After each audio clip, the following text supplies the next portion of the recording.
이 37장에서 47장에 나오는 말씀에 삼위일체와 연결된 말씀을 보도록 하겠습니다. 사랑 안에서 삼위일체는 창조물, 영혼들과 생명, 존재하거나 존재할 모든 것에 자신을 쏟아 부으신다. 왜 삼위일체가 동정인가? 단일체이기 때문이다. 하느님 안에 이 일치만큼 생산적인 것은 없기 때문이다. 우리 삼위일체는 동정이다. 단일체이기 때문에. 삼위일체의 비밀은 삼위일체만이 이해하신다. 하지만 삼위일체의 영원한 행복은 일치에 있으며, 서로 성부, 성자, 성령이 하나로 일치되는 데 있어요. 삼위일체의 무한한 비밀이기도 하다. 삼위일체는 신성으로 즐기는 것 안에 스스로 시면과 비밀을 두고 있다. 그러나 그것이 반사되어 밝게 빛나며 드러날 때 오로지 복되신 삼위일체는 영원히 행복해지신다. 그러나 삼위일체 안에는 어느 인간도 어느 천사도 꿰뚫거나 이해할 수 없는 깊은 시면이 있다. 그러니까 이해할 수 없는 시면. 그렇기 때문에 삼위일체를 우리가 신비라고 부릅니다. 탐험되지 않은 동정의 시면. 그 안에서 동정이신 삼위일체는 스스로 기뻐하고 황홀하고 시작도 없는 시작에서부터 무한히 즐거워하신다. 하느님은 하느님이시기 때문이다. 그래서 하느님 안에서만 하느님이 만족하고 기뻐하고 그러시는 거예요, 원래. 무한하신 분이기 때문에 무한한 그 안에서만 모든 것을 누려요. 어떤 의미에서 세 교회는 서로 다른 면에서 삼위일체의 모습을 반영한다. 그러나 세 교회는 모두 삼위일체 안에서 일치하고 있다. 이제 그 세 교회가 어딘지를 설명하십니다. 전투의 교회. 전투의 교회는 이 세상의 교회요. 교회는 삼위일체계로 이어진다. 이 교회와 교회의 사제들은 나와 더불어 성부의 사랑하시는 태중에 잉태되었다. 성부께서는 이 교회를 가장 특별하게 보호하시고 사람이 되신 말씀인 당신의 아들에게 이 교회를 주셨다. 그러니까 하느님 아버지께서 예수님에게 교회를 주셨어요. 그리고 성령을 보내시어 교회의 성사들과 교황과 성직자들을 허락하시고 교회의 모든 활동을 거룩하게 하셨다. 누가? 성부께서. 단련의 교회는, 이것은 연옥교회를 얘기하는 거예요. 연옥교회. 단련의 교회는 삼위일체께 버림을 받은 것 같지만 그렇지 않다. 성부께서는 이 교회를 불쌍히 여기신다. 그분은 당신 아들의 핏값으로 영혼들을 구속하기 위한 은총을 얻으셨고 징벌의 기간과 강도를 줄이신다. 그래서 연옥에서의 정화 과정을 줄이시는 분이 성부이셔요. 인간이 되신 말씀인 나는 말하자면 연옥을 바라볼 일이 많다. 바로 이곳 연옥에서 나의 무한한 공로로 사랑하는 영혼들을 구원하기 때문이다.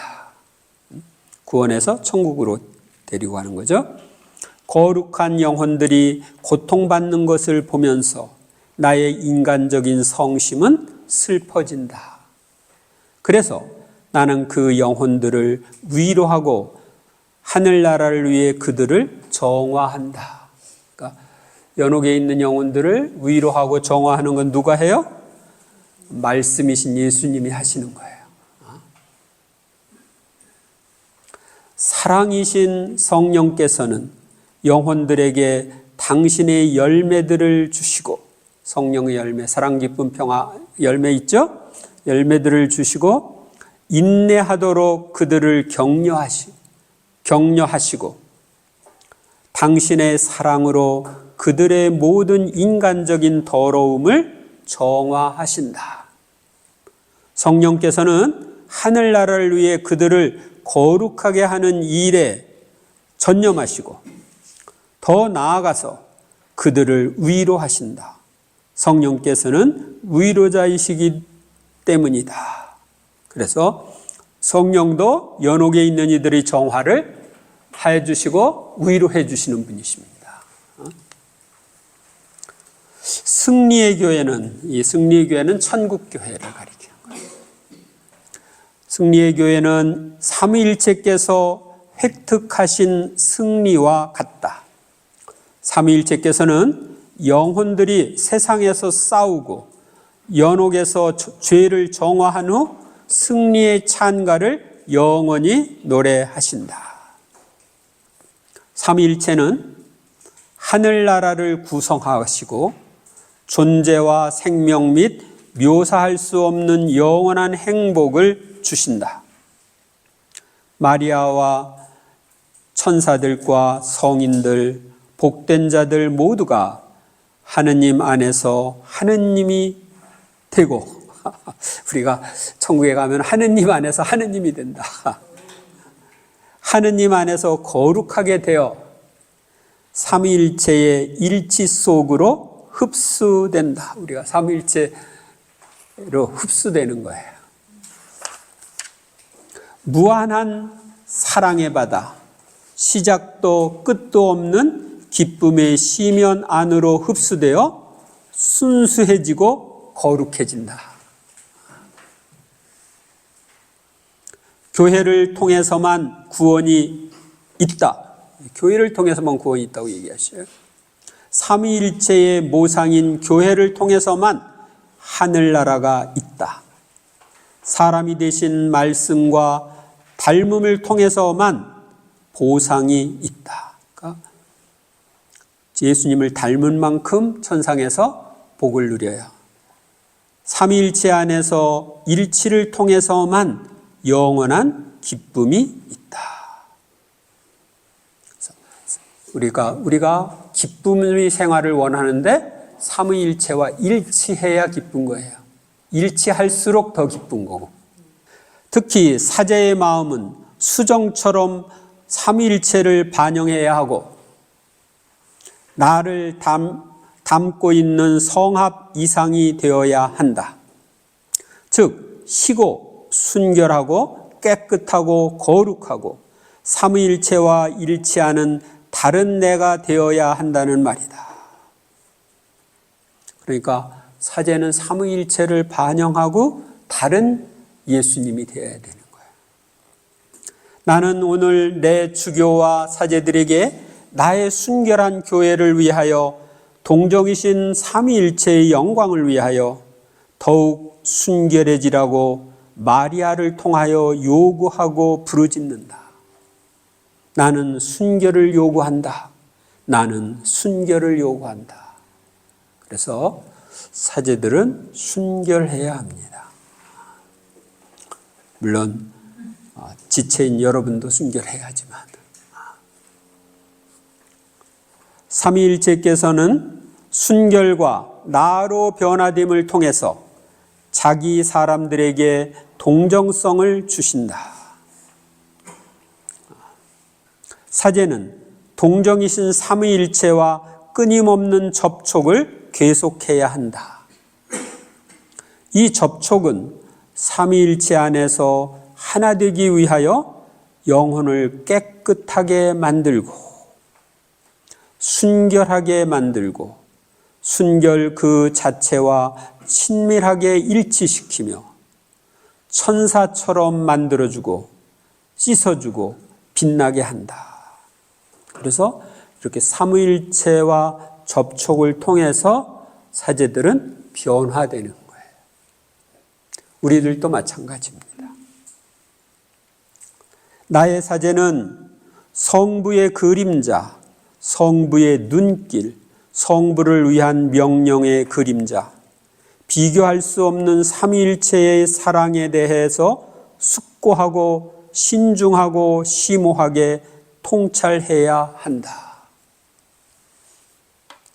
사제는 사목활동에서 삼위일체와 거의 지속적인 접촉을 하고 있다. 사제는 많은 영혼 안에서 나를 접한다.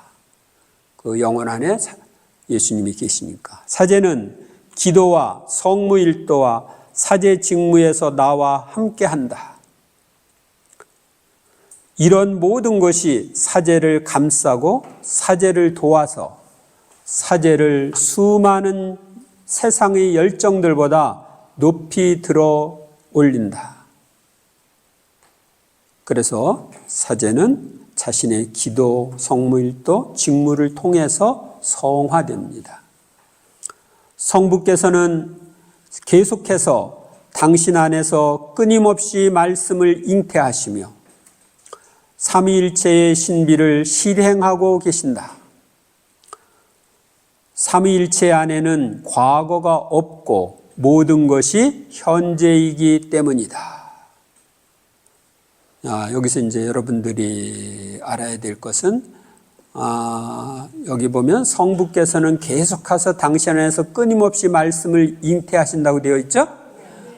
이게 왜 이렇게 표현을 하느냐면 삼위일체 안에는 과거, 현재, 미래가 구분이 없고 다 현재니까.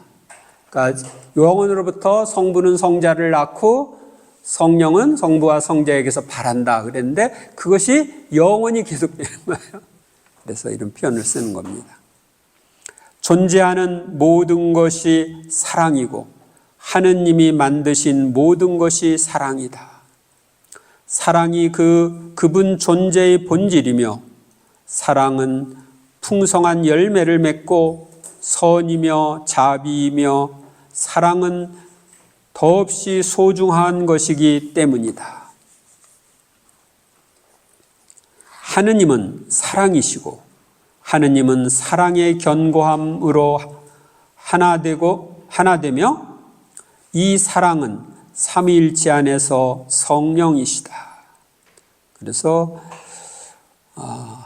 하느님 자체가 사랑이지만 성부와 성자의 사랑 가운데 성령이 나와서 성령은 사랑 자체이십니다. 또 하느님이 말씀을 통해 세상에 오시어 인성의 옷을 입으신 것은 사랑이 아니었던가?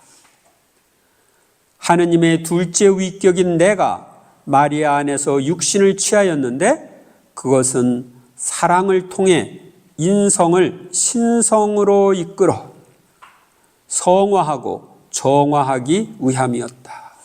그래서 예수님이 육을 취해서 이 세상에 오신 것은 우리 인간의 인성을 신성으로 이끌어서 성화하고 정화하기 위해다. 그래서 이제 신성에 참여하도록. 그래서 우리가 다른 하나의 하느님의 아들, 딸이 되게 하신 거예요. 향주덕은 다른 어떤 것보다 더 아름답고 꼭 필요한 것이다. 향주덕은 성삼위를 상징한다. 신덕 안에 성부가 보이고 망덕 안에 성자가 보이고 애덕 안에 성령이 보인다. 이 세 가지 덕은 완전히 하나로 결합하고 일치되어 있어 이 세 덕은 삼위일체의 일치로부터 온다. 하나의 덕을 행하거나 소유하는 자는 누구나 나머지 두 덕을 가진다. 그러니까 신덕, 망덕, 애덕 중에 한 덕을 소유하면 다른 덕도 소유하는 거다. 서로 연결되어 있기 때문에 그렇습니다. 미사 때 사제가 나로 변화하는 것은 사제의 일상생활에서도 계속되어야 한다. 그러니까 우리 미사 때 사제를 도구로 쓰셔서 예수님이 당신의 그 제사를 계속 드리시는 거거든요. 그러니까 사제는 도구이고 미사의 원 집전자는 예수 그리스도이셔요. 그런데 그래서 이는 내 몸이다, 내 피다 했을 때 사제의 몸과 피가 아니라 예수님의 몸과 피가 되는 거예요. 그런데 그때 미사 때만 하지 말고 일상생활에서도 사제가 예수 그리스도가 되어야 된다. 그 얘기예요. 아셨어요? 모든 면에서 그의 삶이 내적이고 특별하고 영적이고 거룩하기 위해서다. 사제의 이런 영적인 삶은 삼위일체의 성스러운 범위 안에서 이루어져야 한다. 영적인 삶은 성삼위와 친밀하고 지속적인 일치 안에서 사는 것이다. 그래서 우리들도 영적인 생활을 한다면 성삼위와 친밀하고 지속적인 일치 안에서 살아야 합니다. 새로 알게 된 내용은 무엇인가요? 깊이 묵상하고 실천해야 할 내용에 표시하고 실천하십시오.